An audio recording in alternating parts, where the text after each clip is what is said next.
Howdy, I'm Gary, Dillon Precision's Human Manual. Today I've got some tech tips on the CP2000 case processing machine.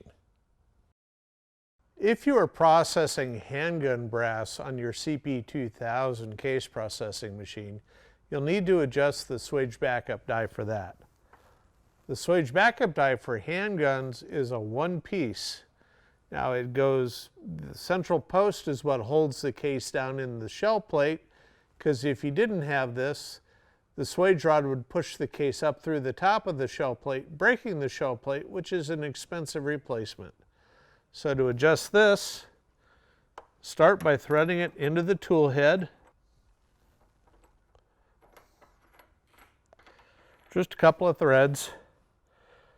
Put a deprimed case into the shell plate at the swaging station. Pull the handle down.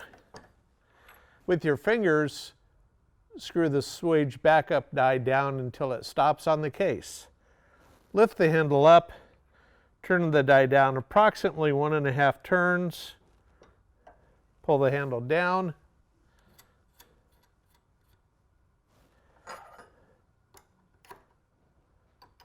Tighten the die lock ring. Reinstall your locator button. Just remember to always have a Swage backup die over the swaging station to make sure that you don't trash the shell plate.